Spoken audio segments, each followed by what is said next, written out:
कम है। इस पर यदि उन्हें रोग चिंता के कष्ट लगे रहेंगे तो फिर वे श्री हरि के चरणों में अपना ध्यान कैसे लगा सकेंगे। श्री सूत जी ने कहा कि हे महामुनियों, आपने लोक कल्याण के लिए बहुत ही उत्तम बात पूछी है।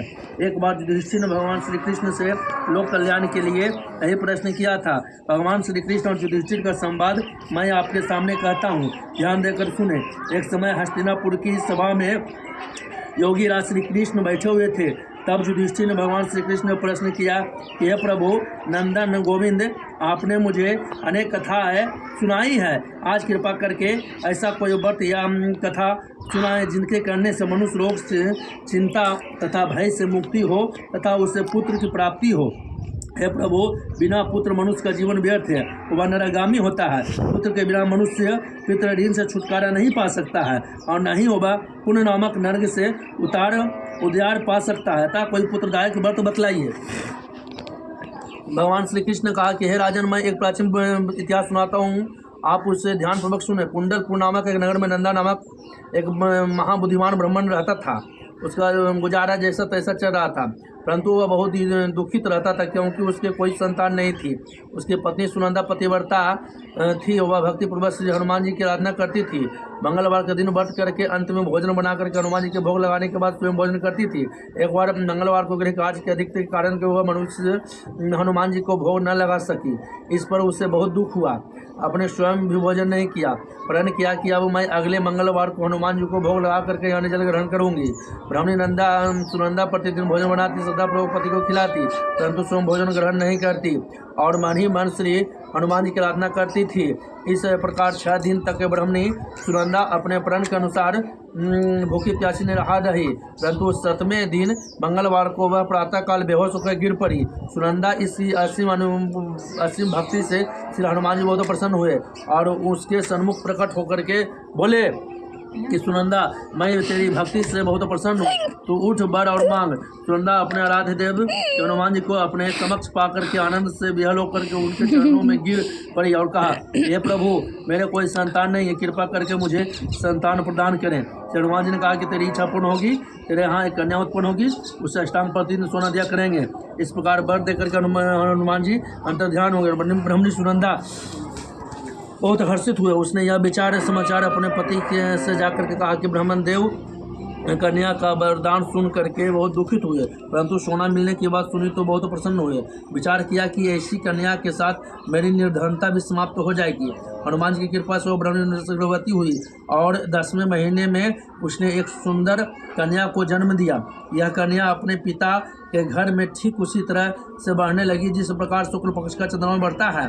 और 10वें दिन ब्राह्मण ने उस बालिका का नामकरण संस्कार कराया। उसने कुल पुरोहित से ने उस बालिका का नाम रत्नावाला रखा। इस रत्नावाला का कन्या के पूर्व जन्म में विधि विधान से मंगल वर्ग देवता का व्रत किया तथा रत्नावाला का अष्टांग प्रतिदिन बहुत सोना देता था। उस सोने से नंदा ब्राह्मण बहुत धनवान हो गया और ब्राह्मणी सुनंदा भी बहुत अभिमानी हो गई। यह समय बीतने के बाद रत्नावाला 10 वर्ष को हो चुकी थी। एक दिन सुनंदा ने नंदा ब्राह्मण से कहा कि हमारी पुत्री रत्नावाला विवाह योग हो गया है, अतः कोई सुंदर तथा योग वर को देख करके विवाह करा दे। यह सुनकर के नंदा ब्राह्मण बोला, अभी तो रत्नावाला बहुत छोटा है। तब ब्राह्मणी बोली, शास्त्रों की आज्ञा है कि कन्या 8वें वर्ष में गौरी, 9वें वर्ष में रोहिणी, 10वें वर्ष में कन्या। इसका पहचान रासुअल को हो जाता है। गौरी के दान से पाताल लोक, रोहिणी के दान से वैकुंठ लोक और कन्या के दान से इंद्र लोक को सुखी प्राप्ति होता है। हे पतिदेव, अगर रासुअल कन्या का दान किया करता है तो घोर नरक में प्राप्ति होता है। इस पर नंदा ब्राह्मण बोला, अभी तो रत्नावाला 10 वर्ष के है, ये है 16, मैं तो 16 साल के कर विवाह कराए हैं, अभी जल्दी क्या है। अब ब्राह्मणी सुनंदा ने कहा कि आपको वो लोभ अधिक हो गया है। अब 11वें वर्ष में कन्या का विवाह नहीं होता है तो उसके मासिक धर्म के रक्त का पिता और बड़े भ्राता को पान करना पड़ता है। शास्त्रों में कहा गया कि यदि माता पिता और बड़ा भाई रासुअल कन्या को देखते हैं तो नरक में गामी होता है।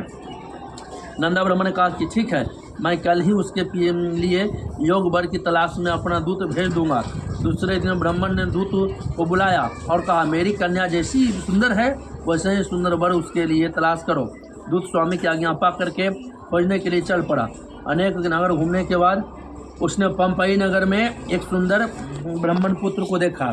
यह बालक, जिसका नाम सोमेश्वर था, बहुत गुणवान था। दूत ने सुंदर गुणवान ब्राह्मण पुत्र के बारे में अपने स्वामी को पूर्ण विवरण दिया। ब्रह्मानंदा को भी सोमेश्वर अच्छा लगा, है ना। फिर एक शुभ मुहूर्त में विधि पूर्वक सोमेश्वर को कन्या का दान करके ब्राह्मणी और ब्राह्मण संतुष्ट हो गए, है ना। परंतु ब्राह्मण नंदा के मन में तो लोभ समाया हुआ था। उसने रत्नावला का कन्यादान तो कर दिया था, परंतु वह बहुत खिन्न था। उसने विचार किया कि रत्नावला जब ससुराल चली जाएगी तो इससे जो सोना मुझे मिलता है वह आगे नहीं मिलेगा, है ना।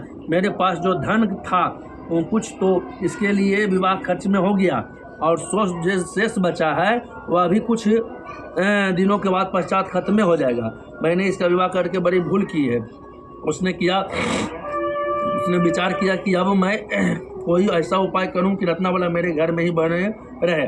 लोभी रूपी राक्षस ब्राह्मण नंदा ने मस्तिष्क पर छाता छाया जा रहा था। रात भर सज्जा पर बेचैनी करवटे बदलते उसने क्रूर निर्णय लिया। उसने विचार किया कि जब रत्नावला का पति सोमेश्वर उसने अपने घर ले जाकर रहा होगा, वह मार्ग में उसका वध करा देंगे और अपनी पुत्री को अपने घर वापस ले आएंगे, है ना, जिससे नियमित रूप से उसे सोना भी मिलता रहेगा और समाज उसे दोष भी नहीं देगा। प्रातःकाल हुआ और नंदा ब्राह्मण और उसकी पत्नी सुनंदा ने अपने माता तथा पुत्री को बहुत सारा धन देकर के विदा किया। सोमेश्वर अपनी पत्नी रत्नावला को लेकर के अपने नगर की तरफ चल दिया, है ना। ब्राह्मण नंदा महालोभी से वंशीभूत हो पूर्ण पाप का विचार भी भूल चुका था। उसने भयानक व पूर्ण निर्णय के बाद कार्य रूप देने के लिए उसने अपने दूत को मार्ग में अनेक जमाई का वध करने के लिए पहले ही भेज दिया था, है ना। दूत मार्ग में ही छिप करके बैठ गया और जैसे ही सोमेश्वर उसके छिपने के स्थान पर पहुंचा, ब्राह्मण के दूत ने स्वामी की आज्ञा का पालन करते हुए सोमेश्वर का वध करा दिया। इसके पश्चात उसने यह समाचार ब्राह्मण तक भी पहुंचा दिया। अपने